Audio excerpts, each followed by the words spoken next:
Anchadan beri do'konni video ham qilganim yo'q. Bitta narsalar bilan yengil tanishtirib qo'yamiz. Imkon qadar tezroq.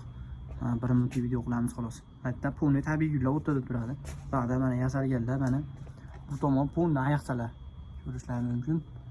Hop, bu tomonlar mana o'rtada bitta sun'iy gullar bor, ozroq. Mana bunaqa sun'iylar bor. Bu gullar qaranglar. Kaktus emas. Tabiiymi, sun'iymi? Kommentariyga yozib ketasizlar. Mana qaranglar. Bunaqa gullar bor, mana stol ustiga mehmonxonalarga qo'yib qo'ysa bo'ladigan. Bitta mana ishkanatlarimiz, bitta ishkanat bokslar qilib beraveramiz. Bu tomon sun'iy gullar bo'ldi, mana yonadigan.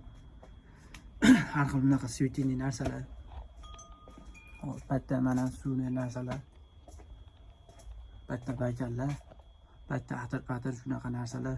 Fenga cho'l bor hatto hadya gullarda bemalol kelaverasizlar. Bitta kitoblar mana. Mana atirlar har xillar olib qoladi. Xullas hamma yo'q borda. Bitta korobkalar mana ishkalanib bergan.